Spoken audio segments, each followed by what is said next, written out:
नवम अध्याय निशुंभ वध। निशुंभ का वध। ध्यानम। ओम बंधु कका अंचन निभम रुचिरा अक्षमालां पाशांकुशो च वरदां निजबाहु दंडये बिभ्राणम इंदु शकल आभारम त्रिनेत्रम मर्ध अंबिके केश निशम वपु आश्यामि। ओम राजा उवाच। विचित्रमिदि अख्यातं भगवत भवातामं दैव्यश्चरित्र महात्मं रक्तबीजवद आश्रितं भूयश्च अच्छाम्यहं श्रोतुं रक्तबीजे निपातिते चकार शुंभो यत्कर्म निशुंभ चाचाति कोपनः चकार कोपमतुलम् रक्तबीजे निपातितः शुंभासुरो निशुंभस्य हतेष्वनेषु चाहवे हन्यमानं महासैन्यं विलोक्यमर्षमुद्धहम् अभ्यधाव निन्नशुंभोऽथ मुख्य असुर सैन्यः तस्य ग्रत स्ततः पृष्ठे पार्श्वयोश्च महासुरः सन्दोश्च पूटा क्रुद्धः हन्तु देवीमुपाययु आजगाम महावीर्य शुंभो अपि स्वबले वृतः निहन्तु चण्डिकां कोपा कृत्वा युद्धं त्रुमात्रभिः ततो युद्धमतीवासि देव्या शुंभनिशुंभयो सर्वर्षं त्रिवोग्रम मेघयोरिव वर्षतो चिच्छेद च अंचारा स्थाभ्यं चण्डिका स्वशोषक्तकरे ताड्यामासा चाङ्गेषु शस्त्रोघेरासुरेश्वरः निशुंभो निशिन्तं खड्गं चर्म चाद्य सुप्रभम् अताङ्ग्यमूर्धनि सिंह देव्या वाहनमुत्तमं ताडिते वाहने देवी छुरप्रेणासि मुत्तमं निशुंभस्यायाशु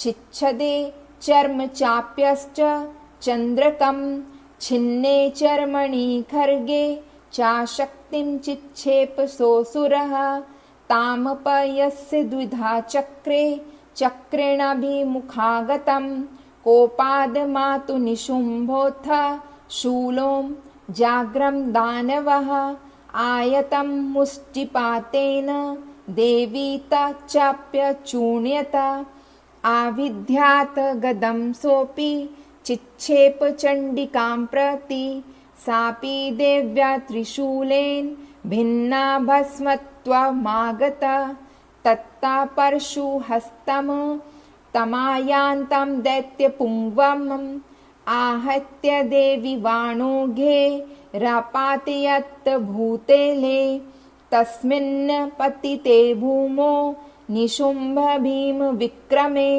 भ्रातृवितीव संक्रुद्धो प्रयो हन्तु अंबिकाम् सारथ स्तथायु उच्चे गृहत परमायुद्धे भुजेरष्टभिरेतुल्ये व्याप्यास शेषं बभो नभः तामयान्तं समालोक्य देवी शङ्खं वाद्यात् जयाशब्दं चापि धनुश्चकारातीव दुस्सहं पूर्यमासो ककुभो निजघण्टास्वनेन च समस्तदैत्यसैन्यानां तेजोवद्विधायिना ततः सिंहो महान् दैत्यजिते महामदे पूर्यमासं गगनगङ्गा तथैव दिशो दशः ततः काली समुपत्ते गगनं क्षमात् डायतः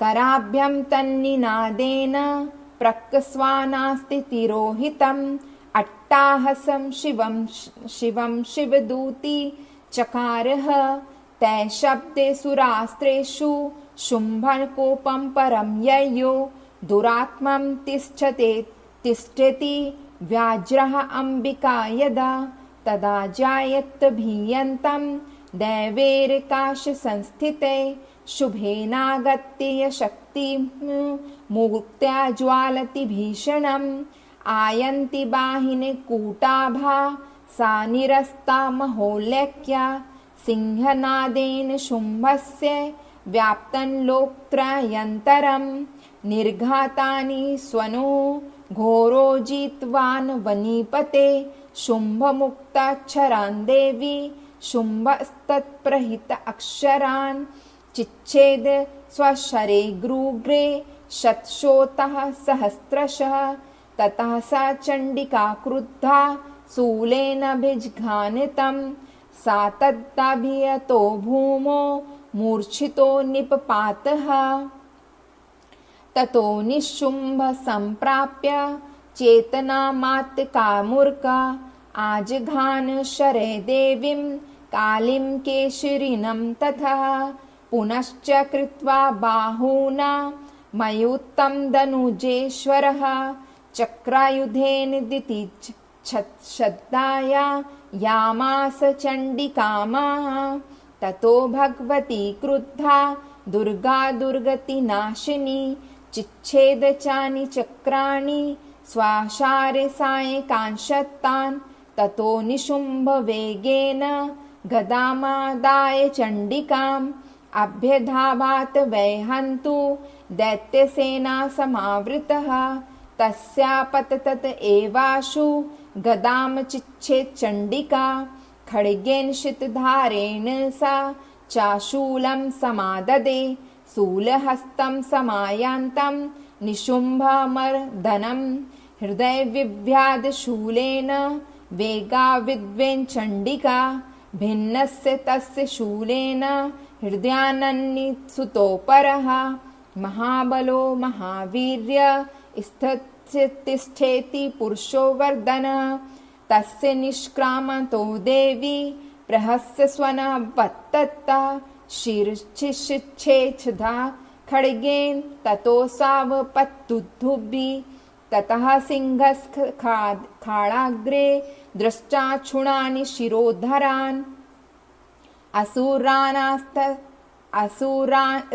असुरास्तास्तथा काली शिवदूती तथा परान् कौमारी शक्ति निर्भिन्ना केचिदाशुम महाशुरः ब्रह्माणि मन्त्रपूतेन तोयेनान्ये निराकृतः महेश्वरी त्रिशूलेन भिन्नापेतुस्था तथा परे बराहि तुण्डघातेन केचिचुच्चुणीकृता भुवि खण्डं खण्डं चाचक्रेण वैष्णवा दानवाकृता वज्रेण चेन्द्रिहस्ता ग्रवि विमुक्तेन तथा परे केचिन्द सुरासुरः केचिच्चिन्नश्च महामहावत् भक्षिता चापरे काली शिवदूती मृगाधिपे।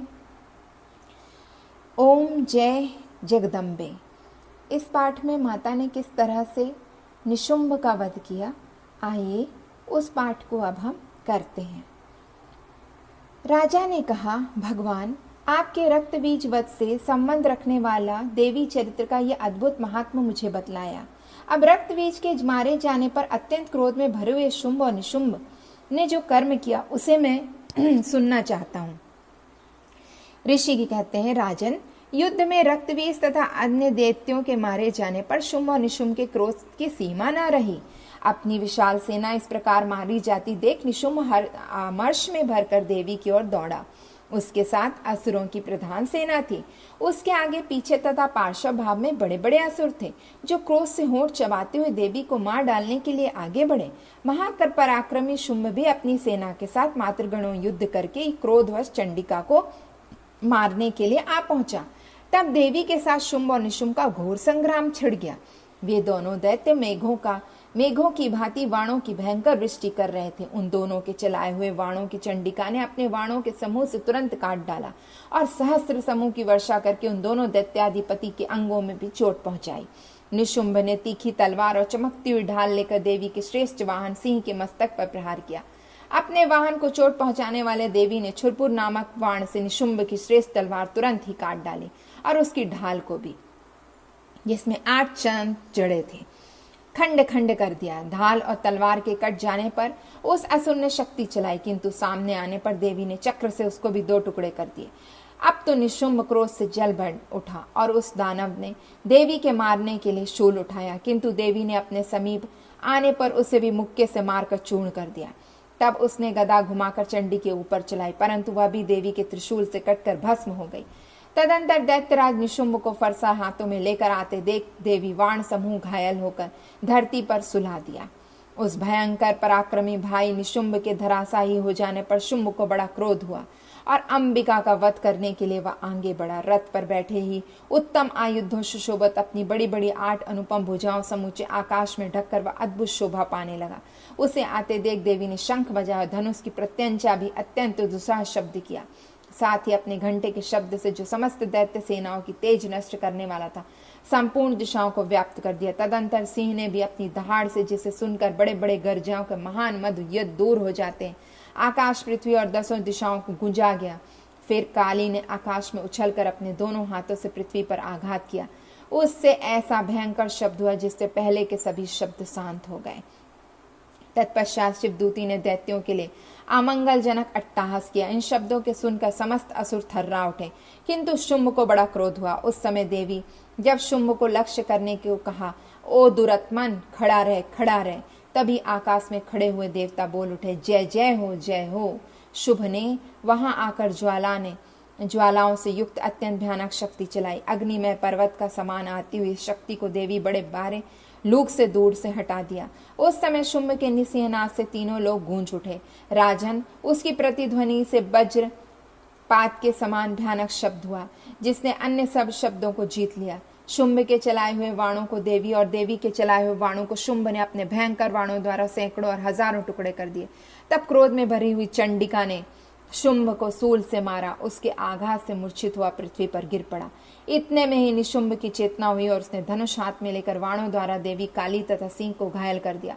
फिर उस दैत्यराज ने 10,000 बाहें बनाकर चक्र से प्रहार से चंडिका को आच्छादित कर दिया। तब दुर्गम पीड़ा का नाश करने वाली भगवती दुर्गा ने कुपित होकर अपने वाणों से उन चक्र तथा वाणों को काट गिरा। यह देख निशुंभ दैत्य सेना साथ चंडिका का वध करने के लिए हाथ में गदा ले बड़े वेग से दौड़ा।